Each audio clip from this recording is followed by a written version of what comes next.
Three weary Americans came home Monday night. Ronald Wyatt and his sons Daniel and Ronald Jr. returned to Nashville at the end of an amateur archaeology expedition that landed them in a Saudi Arabian jail. They entered Saudi Arabia illegally, searching for the site of the biblical Mount Sinai. Ronald Wyatt and his sons are with us in the studios of our Nashville affiliate WTVF to tell us all about it. Gentlemen, good morning. Morning. Mr. Wyatt, you there in the middle, and Yes. your sons on either side. Why did you, I didn't know that Mount Sinai was in Saudi Arabian territory. Why did you think it was? We found some chariot parts that looked like the chariots found in King Tut's tomb in the Gulf of Aqaba, west of this Jebel El Lawz. We found these at depths from 60 feet out to 200 feet and over a stretch of about 1.5 miles. And we believe that that was the crossing site. Thank you very much for joining us from Nashville this morning. Welcome back. Thank you. It's nice to be back.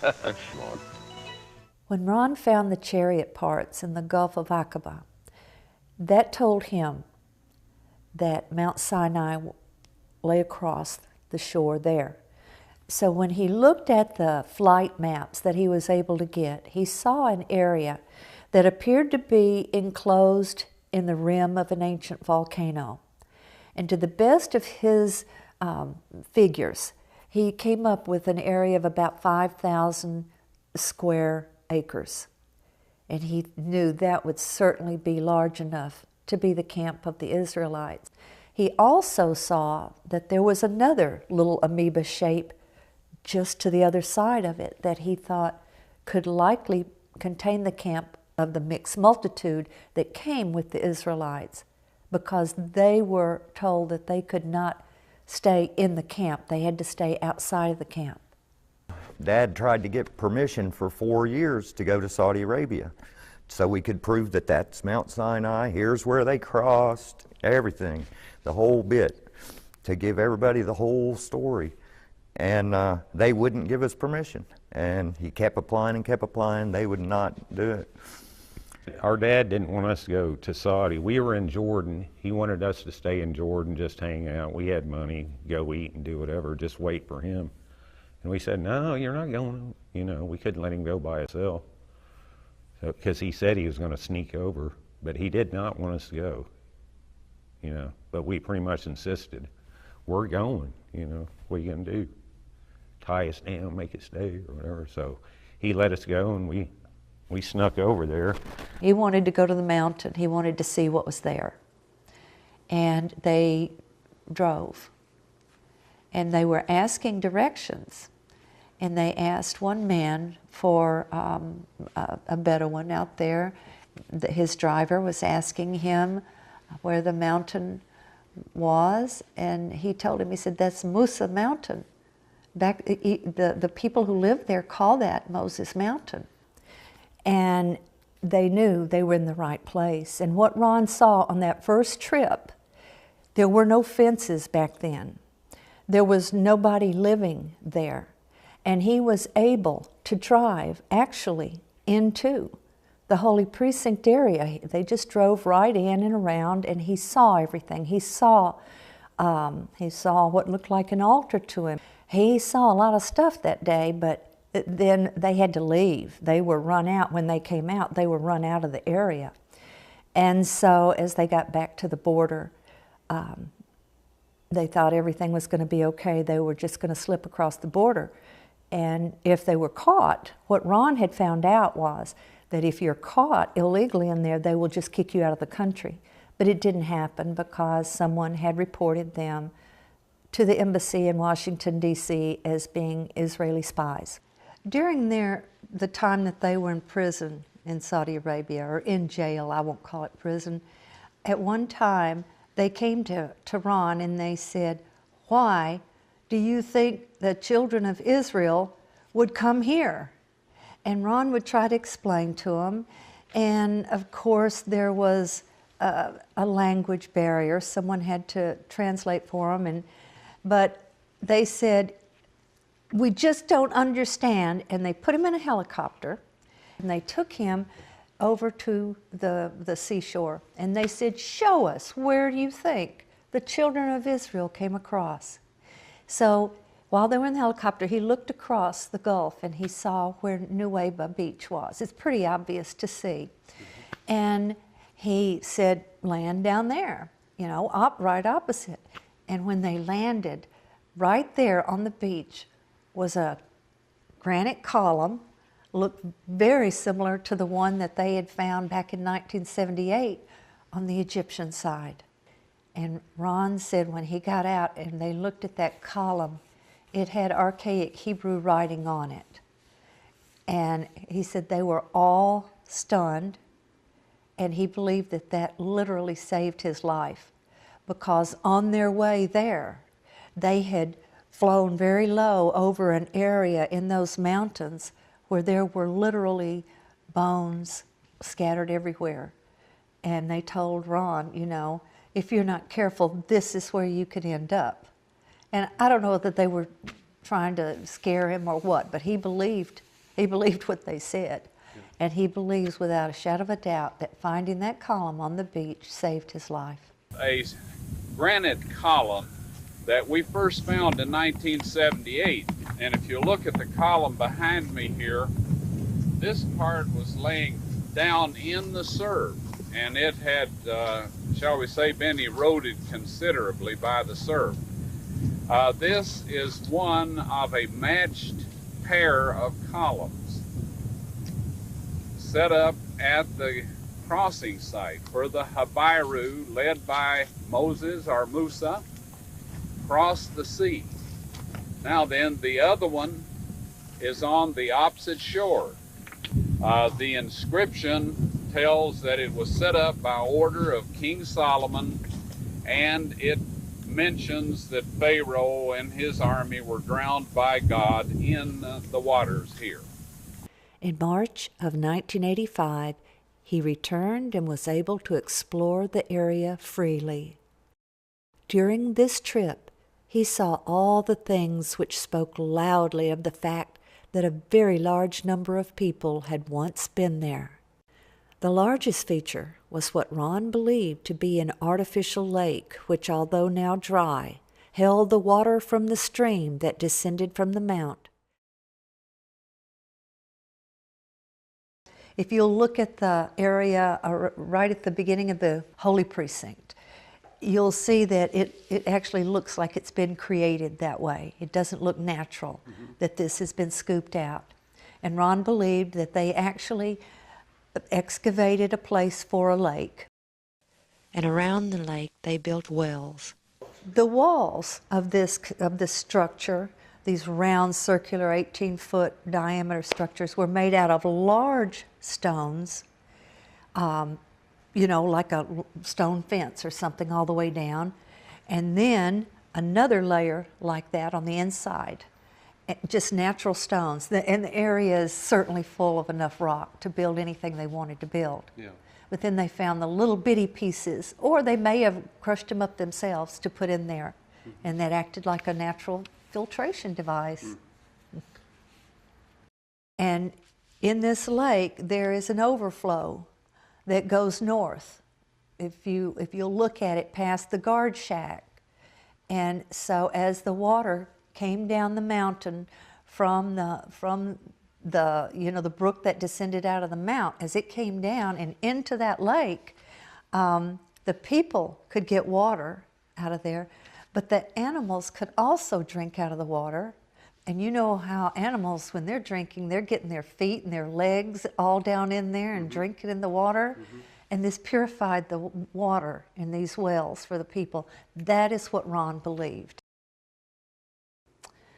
If you will read the biblical account where God told Moses, soon after they got there, he told him to build an altar. And this altar was only used one time, you know. And that was when God made his covenant with his people. This altar was going to handle a lot of sacrifices, and God told him to build it of earth. And he said, and if you will build it of stone, make it of unhewn stone, because if you put your tool on it, you have polluted it. So when Ron first saw that altar, there was one L shape that appeared to be a fenced-in area with a middle down it. There was an opening on one side and an opening right here. And what Ron believed was that sacrifices were brought into this and then dropped off at the altar, then the person left. The other L of the altar, when he saw it, it was packed with dirt and what looked like, could have been ash. I mean, dirt turned to ash, but it was packed with loose stones on top of it. He said that this was the altar part. He said when he stood at it, it was up to maybe his waist, or a little higher than his waist. But he said that he believed that was the altar where the sacrifices were made, and that the corral part was for an orderly system of sacrifices. And the Saudis, what they did is they removed all of that dirt and everything. They just took it out and built another little wall right down the middle of it, just so it matched the other one. I will tell you about a dream that Ron told me he had. He told me that God gave him a dream. And in this dream, he was in a vantage point up high, looking down on the altar. And he saw somebody administering the offerings at that altar. And he said, I didn't know if it was Moses or Aaron, and that the altar, they were working on the long altar.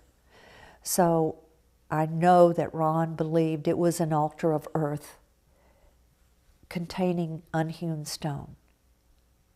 There are these round, 23-inch diameter pieces, and they're scattered all through there. There's a lot of them. And what the Saudis that were there with Ron in 1985 told him, that there was a building there, and that it was round, and it had marble columns and a rounded top. And then they said that in the 1930s, I think it was, that was dismantled and taken to Hagel and used in a mosque. They said it was built by Solomon the Great, which led Ron to believe that the story probably had a lot of credibility, because the column, he was certain that he had found, that they had seen on the beach, that column had the name of Solomon on it, and that this one had the name of Solomon. But Ron did find a piece of white marble there with writing on it. And he definitely recognized it as archaic Hebrew, and he quickly took it up the hill and tried to bury it. It was here that the people fell back into their old ways when Moses was in the mountain with God for 40 days. Believing he wasn't coming back, they convinced Aaron to make a golden calf and an altar so they could worship the old gods of Egypt. That altar still stands with depictions of cows and bull gods upon it in the ancient Egyptian style. Now, the Bible states that Moses broke the golden calf. He first burned it, and then he broke it in pieces, ground it into powder, which we would call gold dust, and then he put it in the water and made these people drink it. Well, we know what the folks that had to drink that were busy doing for the next 4 or 5 days, you know, and because metal inside the digestive system, shall we say, makes you real busy for as long as it takes to get it out of there. Now, but on top of the largest stone in this altar, which is probably 10 by 14 feet at least, I'm being conservative, there's a place where something has been ground out on top of it. Well, what I saw and what those with me saw on top of this altar was a place where metal had been ground on top of this stone. And it was approximately 6 foot in length. It wasn't exact. You know, it's not a perfect rectangle because of the nature of grinding this, and roughly 4 feet wide. And I got a powerful gold reading from right down in front of this stone, so I decided, well, you know, there must be something on top of this thing, or behind it. So I got up on top, took a reading on the leading edge of it, and I still had the gold reading, a very strong gold reading. Well, it had rained a bit the day before, so this grind pit, if you please, was full of water. I jumped across that and took a reed and no reed, which meant that whatever I was reading, the gold, was between there and the other edge of the rock, and the only thing that was there was this puddle of water. Well, the sun was just coming up. We got out there real early because it gets hot later in the day. The angle of the sun on the water turned it blood red. I mean, it just looked like a puddle of blood, fresh blood on top of that. So anyway, in my mind somewhere, I recall that gold, small particles of gold, tend to make a clear, a translucent material reddish. Now, of course, iron oxide does a better job of that. And this may be something God just did, so this wouldn't go unnoticed. So I got down on my hands and knees and, you know, looked at the bottom of this thing, and there's gold dust there. Actually ground into the stone. Right. Yes. And so I have no doubt that that is where Moses ground this thing up. And of course, the water he put it in would have had been in the stream that came down from the mountain. There are blackened peaks, which are the result of volcanic activity. Now, volcanoes, while we understand basically that some heat source vitrifies the material underground in these areas, and this, of course, with this tremendous heat, it expands and it extrudes out through a vent as a volcanic mountain, or it can crack a great distance of the surface and come out as a blanket type spill from underneath. Well, out here, most of the ridges that obviously are the result of prior, you know, of ancient volcanic activity, they are of a light to darker gray in color. But right in the midst of all of this is this black, indicating that this is something unique to itself. It's not like everything else around. Is there any possibility that the blackened peak could be maybe a plug or an extrusion that has come through? This doesn't seem to be the case, because those that have examined it tell us that this dark